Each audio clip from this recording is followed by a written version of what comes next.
alle darum, ein Abstandsgebot und eine Möglichkeit einzuhalten. Wir würden die Rednerinnen und Redner hier haben. Freiheit für Tibeter! Freiheit für Tibeter! Für Kasachen!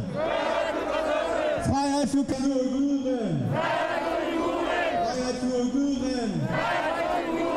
Freiheit für Mongolen! Freiheit für Mongolen! Freiheit für Mongolen! Freiheit für Hongkong!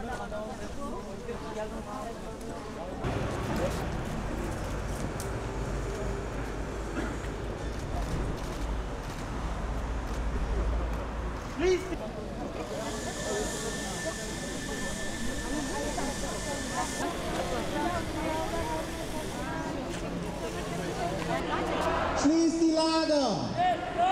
Schließt die Lager! And we have to be very strong and tough in preserving the democratic values. And I think at least we have to get the direction right instead of just trying to frame it into a dialogue which has never succeeded. So I think it's important that we take actions rather than just saying that we are in a dialogue.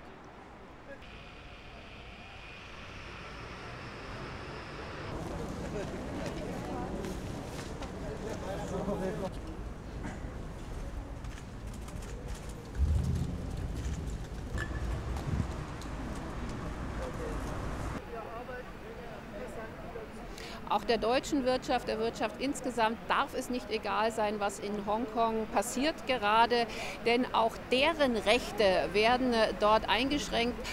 Auch Menschen aus dem Ausland, die sich in Hongkong zum Beispiel mit der Demokratiebewegung solidarisieren, werden kriminalisiert, werden bedroht. Und deswegen ist es auch im ureigensten Interesse der deutschen Wirtschaft, sich solidarisch zu zeigen mit der Demokratiebewegung, weil freier Handel eben auch eine freie Gesellschaft voraussetzt. Und ich erwarte hier auch von der deutschen Wirtschaft, sich hier klar auf die Seite der Menschenrechte und der Bürgerrechte zu stellen.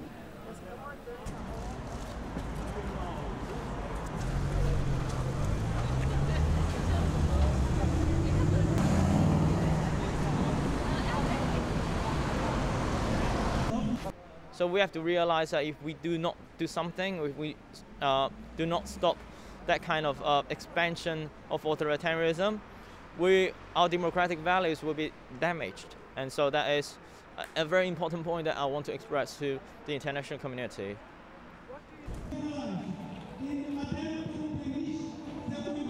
Ich finde, die richtige Antwort darauf ist, ja, gerade Demokratieverteidiger und der Menschenrechtsverteidiger stellen.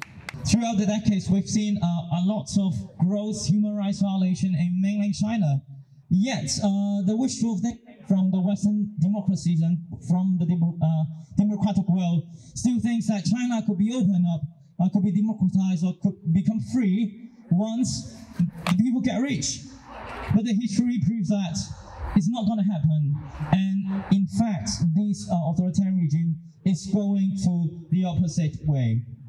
What we need is actions, value-based diplomacy, and human rights clauses in the trade deals that we have with China. And this should be accomplished by EU together, and Germany should take the lead. Verantwortlichen von Menschenrechtsverletzungen in China. Freedom!